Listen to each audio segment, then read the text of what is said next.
but instead of being regular trees, that these are now trees that are 3 kilometres tall. That's how Vantablack works. It's very, very long tubes with lots of space between them. So the light enters, but it then bounces off nanotubes, eventually gets absorbed. So what you look at looks incredibly black, but the reality is if you try to touch it, there would be nothing there to feel because it's almost all air. Typically a black paint is about 5% reflectance, whereas Vantablack is down 99.965%. To make a material that's 100%, it would have to have no solid form because you've got solid matter there and some light will always bounce off the top of it before it enters into the structure. We have a machine we call a reactor. It's a machine we developed ourselves, and this creates conditions to actually grow nanotubes directly onto the components. The material first goes from here, the pressures equalise, and then it transfers into this chamber here where we do the barrier and catalysis. These are reactors where the inside is like outer space. It has to be so pure. We have to create the best possible environment. And then we transfer it from this chamber into this reactor here that uses light to grow the blackest material, which is quite poetic. One of the main areas that Vantablack's used in is in optical instrumentation. Vantablack can be used for elimination of stray light or capturing of stray light. So by having a Vantablack coating on the inside of a telescope, for example, we're able to see further back in time because we can focus on very, very faint, faraway galaxies without being distracted by stray light. We've been asked to put Vantablack on and everything from incredible dice made for sheiks that like to gamble in Macau and willing to pay anything to have it on there, to incredibly expensive supercars. We were asked recently, could we coat the inside of an eggshell with Vantablack? We've often been asked about making the little Vantablack dress. You could put it on a black dress, but I think the question is why would you want to? Because Vantablack removes all three-dimensional features, almost like a black sheet of cardboard. But even worse is that your head's sticking out of it and your arms are sticking out of it looking normal. That would look so weird. Is it really a suitable application? I mean, if we're going to coat someone's supercar, let's say someone quite famous comes along and says, please coat my car, and we go, yeah, and then he gets into his car and goes down for a drive and the sun comes out, all of a sudden we see a cook celebrity. The material is really an engineering material. It's designed to solve real-world problems such as imaging in deep space, imaging on terrestrial applications. So I think whilst we're happy to entertain some of the more fun ones, the reality is we concentrate on the engineering applications.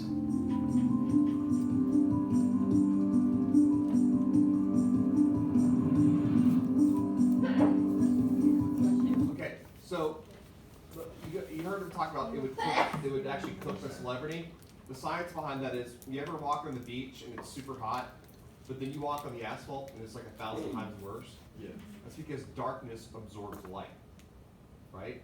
It absorbs the sun. Would you guys like to see 2 more videos on Vantablack? Because these get more and more amazing. Yeah. One of them look like What if you could see the complete absence of light? The darker something looks, the more light it's absorbing, and the less it's reflecting back at your eye. So, a black hole, which absorbs all light, is the darkest thing possible. Odds are you'll never see a black hole in person. The nearest one is thousands of light years away, and there's that unfortunate danger of being spaghettied to death. But if you really want to know what it looks like when something absorbs all light, a new material called Vantablack is pretty close to complete and total darkness. And this stuff is freaky looking. Back in 2012, the British company Surrey Nanosystems started developing Vantablack, a coating that's made to absorb as much light as possible. The first version of Vantablack, released in 2014, absorbed 99.965% of all visible light that hit it. Then, in March of this year, the company announced that they'd created a new version of Vantablack, called Vantablack 2, which absorbs so much light they can't even measure how much it's absorbing. With either version of Vantablack, so little light gets reflected that your eyes can't figure out what they're looking at. Compare that to a black chalkboard, which is pretty dark, but it reflects around 7% of the visible light that hits it, so you can still see its natural texture. Same goes for fresh asphalt, which reflects about 4% of the visible light that hits it. That's why you can see all those bumps and cracks. An object coated with Vantablack, on the other hand, reflects so little light that all of its surface details vanish. Even crumpled up aluminum foil looks completely flat when it's coated with Vantablack. So how did scientists make this stuff? The Vanta in Vantablack is an acronym for Vertically Aligned Carbon Nanotube Arrays, which makes sense since the material is made up of hollow carbon nanotubes. The company hasn't released the exact details of how they grow this nanotube forest, but it involves a specially designed chamber and heat lamps that raise the temperature to above 430 degrees Celsius. Each carbon nanotube, or CNT, is 10,000 times thinner than a human hair, so small that photons, the tiny particles that make up light,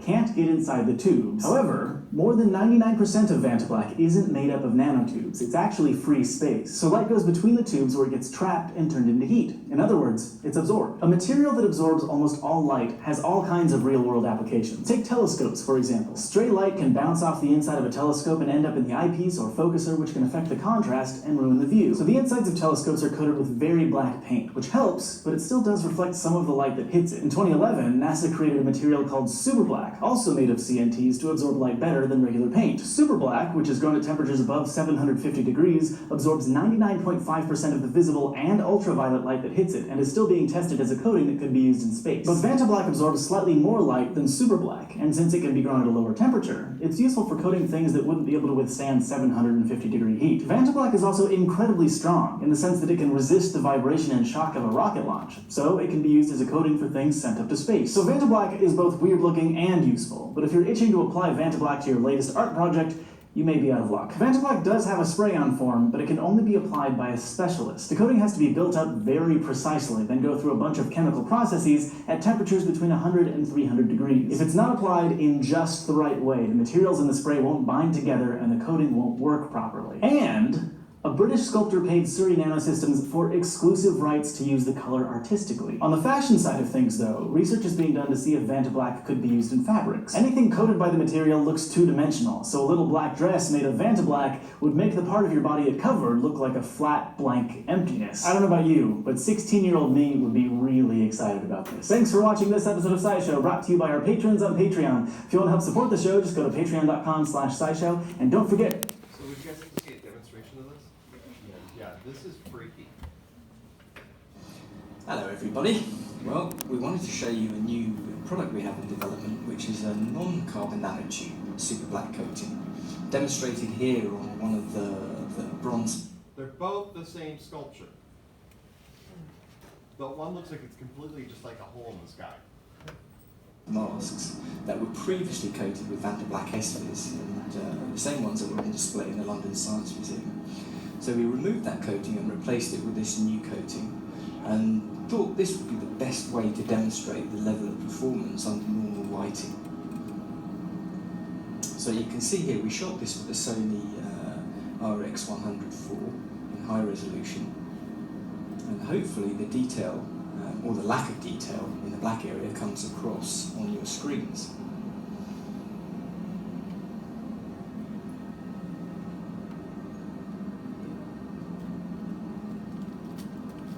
Now the thing to note that this isn't Vantablack, so this is a new non-carbon nanotube coating. Vantablack coatings are all based on carbon nanotubes, and that's how they get their extreme performance. But this is a more paint-like material, based on the new technology our scientists have been developing in the lab. And I thought that the 3D surface is usually the best way to demonstrate how. But now you can start to see a tiny bit of detail in the image.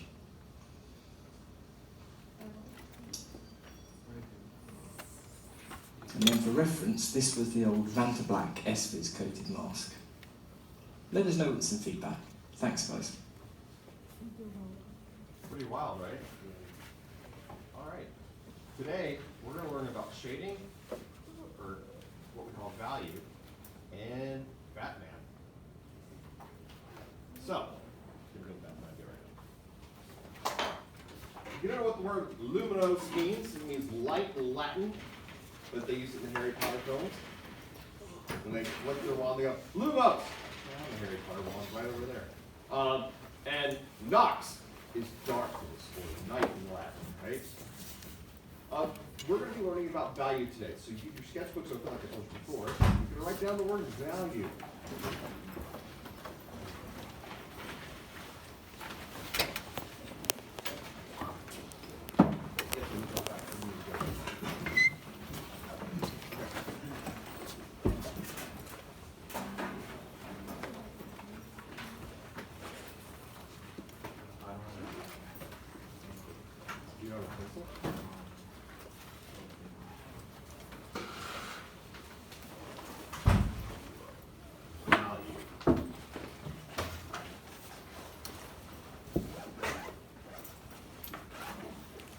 Value is the measurement between light and dark. Value is the measurement of light and dark. The measurement of light and dark is value. Value is the measurement of light and dark. I guarantee you, you will see this for the rest of your entire 4 years here at this school if you're taking my class. Which means it will probably be on the exam.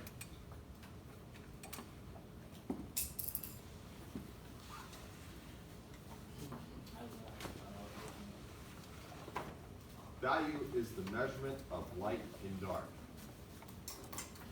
When you see something like this, when we automatically are looking at is the contrast, right? That's why you can do the bunny hands.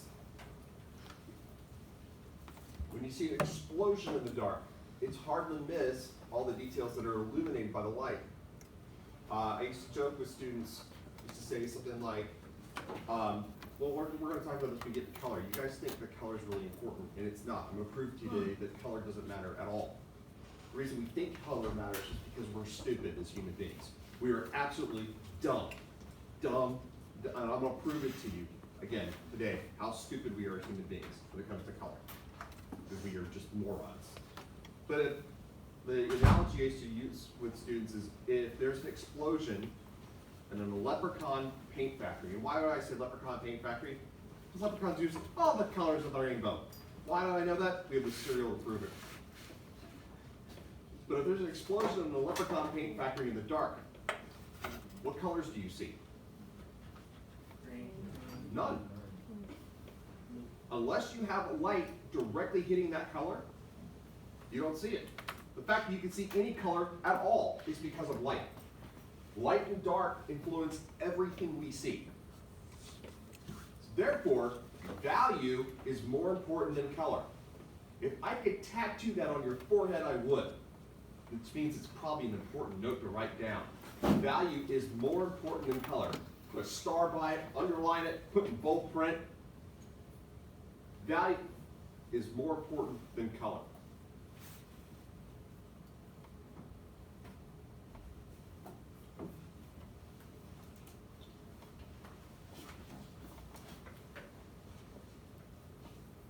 There's color in this picture. But really what's happening is that it's the lighting that makes this picture dramatic, right? We know where the light's coming from. Coming from this direction, right to left. And it's creating, like, you see the rim light on the helmet, the rim light on her face, rim light on her cheek. It helps create the definition on there. Yes, there's a backlight of multiple colors, but that's not what we're focused on. Even as busy as it's the drama created here between the light and the dark that makes this a powerful image. One of the reasons that we like black and white photography.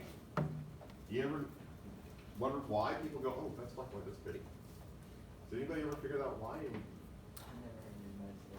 You've never looked at a black and white photo and went, oh, that's extra special, because we're so used to color photography. Now, I know with movies that are black and white, you guys all think black and white movies suck. Yeah, most people do. When I say we're going to show a black and white movie, you go, oh, there's not a color version of this. I hear it from students all the time. I've been doing this for a while. And the reason why is because we usually don't like the act. We assume the special effects are going to suck, or it's going to be really serious and we're not going to be into it. Or expect it to be old. Yes. Yes, brilliant movie. Dude, I don't have that problem. This isn't my bias, it's yours as a class. Yeah, I think The Lighthouse is a wonderful movie. Schindler's List was amazing. There are a lot of great, Citizen Kane. You wouldn't have cameras that move if it wasn't for that movie. Is it kind of boring to watch now a little bit? A little bit, but it's a true story. I mean, I love a lot of black and white films that I can just roll off the top of my tongue. I studied film as a minor. I like black and white movies, but most people don't. If you talk to really old people, they dream in black and white. Right. Yeah, isn't that wild? I've never dreamed in black and white my entire life. But if you talk to really, because the media that they consumed was all black and white. I can't even imagine dreaming in black and white. But a reason that people think that sometimes black and white photography, so you go to competitions or shows, or if you go to an art gallery and you see photography, a lot of the higher end photography is in black and white. There's a reason for it. People go, oh, it's so beautiful, so clean, so clear. Yes, it is clean and clear, The reason why is you don't have stupid colors mucking it up. What are colors? Colors are just information. They really don't mean that much. Yes, this could be poisonous, this could be happy, but there's two snakes and you have one that's poisonous and one that's not. It doesn't change the fact that it's not a snake by its color, it's still a snake. So be aware that it's a snake first before you go, oh, the red on it. Because like, for example, there's a coral snake that has red on it, right? Coral snakes are one of the most poisonous snakes in Florida. There's another snake that has the same colors just in a different pattern, and it's not poisonous at all. But they're both snakes. The fact that they're snakes is more important than the colors on them. Because you need to identify, it's a snake. So be cautious regardless. So we're going to be looking at light and dark today. And we're going to start off our light and dark discussion by the guy that saved the comic book industry. Get the door. A man named Frank Miller. Write his name down, please. Frank Miller.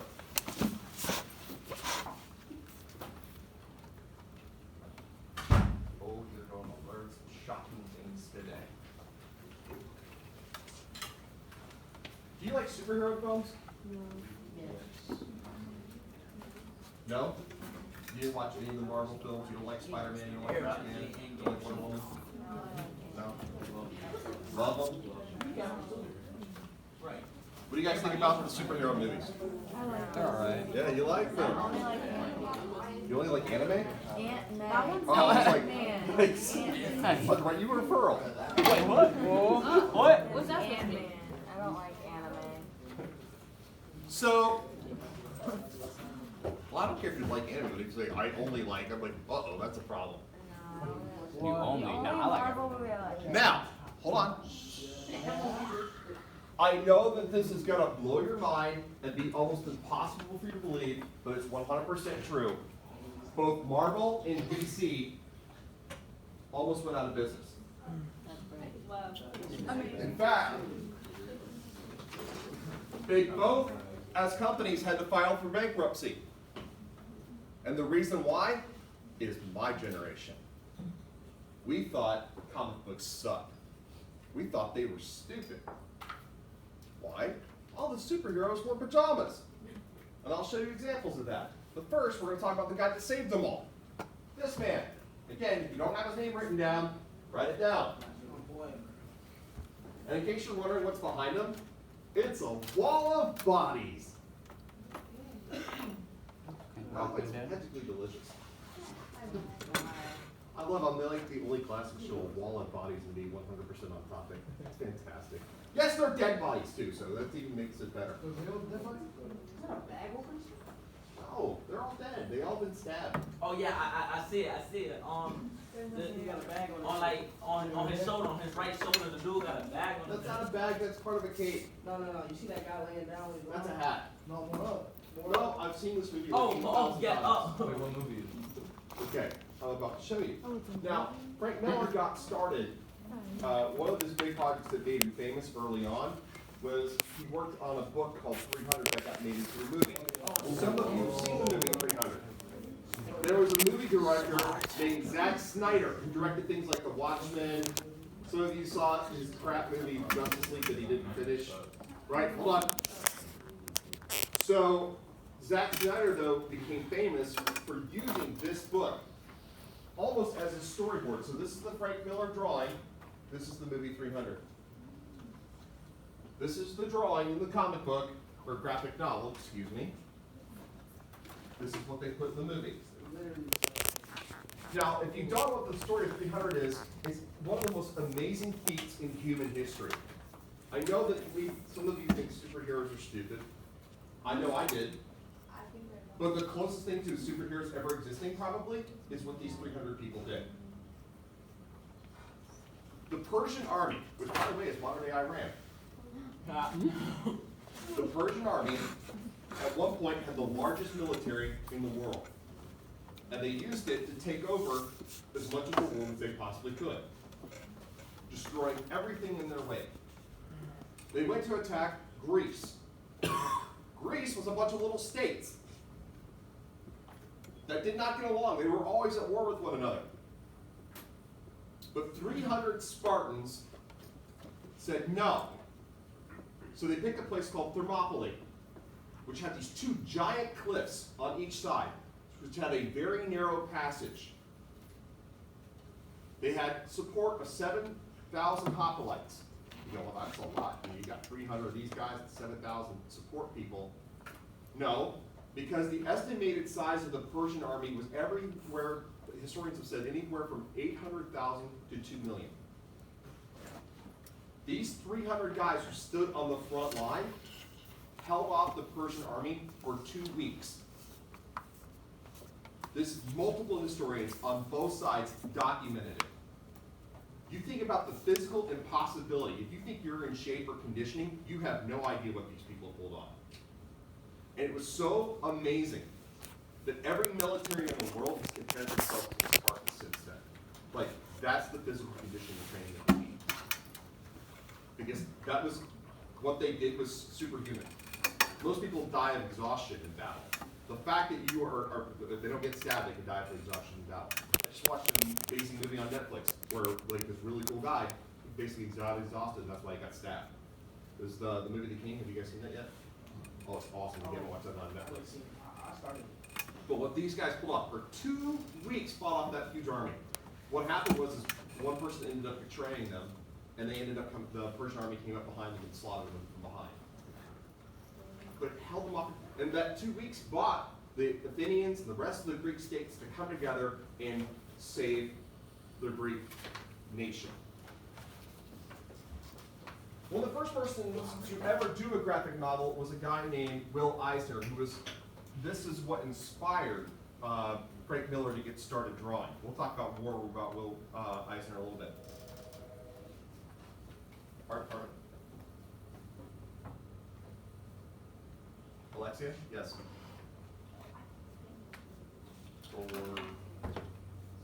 Okay, so, okay. She's giving us some very important notes. This is, okay.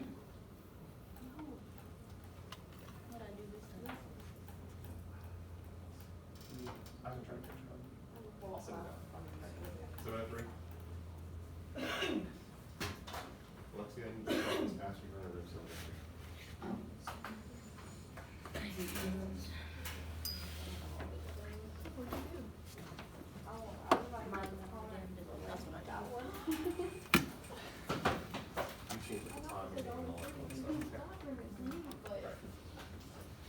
He worked on other comic books that became movies. Sin City is one. One of the things, if I asked you guys to draw, for example, draw me a picture of, I don't know, Santa Claus. Most of you guys would draw a picture of Santa Claus like, right here, okay? Looking straight on. Draw me a picture of a happy dog. Okay? How about draw me something of a person you respect? Straight on. How about somebody you don't respect? Straight on.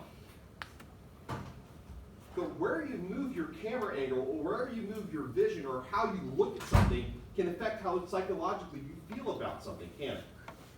Like, we are so stupid as human beings, when we say we look up to a person, you literally go, yeah, I look up to them, I respect them. Oh, I look down on somebody, we look down on them. And if you look at movies, they use that all the time because, again, we're all stupid. Which is definitely true because you guys are Floridians. Don't worry, I was born here too. So when you see this guy in this jail cell, we've got almost like this God's eye view. Are we looking up to this person or are we looking down on them? We're literally looking down on them, which affects the psychology of how you feel about this image. Again, why? Because we're stupid. Then he started doing things like Batman. Now, when people ask me, hey, Mr. Farrell, what comic books did you grow up with, did you like? Most of them I didn't. The one character I kind of liked was Batman, so I'll explain that a little bit why in the future. The one thing I couldn't stand was when Batman was in Batman pajamas. That's a weird outfit. It's kind of bright. Like, if you were in real life, would you ever wear this? No. It's kind of weird. I mean, yeah, it'd be funny. Hey, look at me, I'm Batman. But if you were really going to do this for real, you would not be caught dead in this. Some guy walked up to me and he was dressed like this, and he's going, I'm going to kick your butt. I'm like, don't break your horns off. I mean, I don't know. He's not scary. This is scary. This is intimidating. This is, I'm going to mess you up. I believe this. I don't believe that. He's hanging on.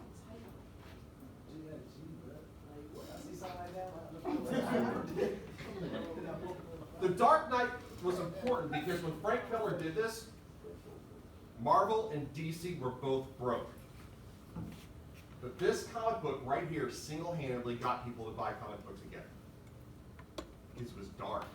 It was amazing. Now, where Batman came from, this is the first Batman comic book ever. This is the first time they ever used Robin. Now, people laugh at this particular one. Is this Batman here? Is this Batman here? Yeah. Batman here? No. Why is that not Batman? Yeah. Not Batman. Is he Batman here? He's literally calling him Batman. But he's not Batman. He's orange and pink. You can't be Batman orange and pink. Does she have white shoes on? Yeah. Are they shoes? Yeah. My shoes are black. Are they still shoes? Are her shoes checkerboard? This is very. Hold on. Are her shoes checkerboard? This is why color is stupid. Right here. Color doesn't matter. This is one of the most important things. This is one of the reasons I love art, by the way. I'm going to make a really important point, and I want everyone paying attention, because you know if I get misquoted here, I will be furious. But I want you all paying attention to me. This is something that this is why one of the reasons I'm so passionate about what we do here. Art reflects life. And the value of something, remember I said before value is more important than color? That is as true for people as it is for anything else. And I mean that from the bottom of my heart, because if someone has light or darkness in them, will always transcend whatever color they are. And that's as true for any object you look at. When you make art, that's true. Any person you deal with, it's true for everything. The light and dark will always matter more than color. Regardless of what color he's in. To prove my point even further, sir, in which I'll have another image coming up in a little bit. Have you ever seen stage lighting? When someone someone has a red light on stage, the clothes I'm wearing are all going to be affected by that red light. Does that change anything about that person, or about who they are, or what their clothes are? No. The red light may can look different, but they are still who they are, right? And the reason we know that is because the light or the darkness. That's what's important. So Batman had pretty goofy origins. Batman! They had cartoons. They had a Lego thing before there was actually the Lego movie. This did come out when I was in high school, and this show was actually really good. There was no other cartoon style like this before it got made. It was groundbreaking. Like, this was the show that created Harley Quinn. She did not exist prior to the show. They actually created a lot of characters for the show. Mark Hamill, Luke Skywalker, was the Joker on the show.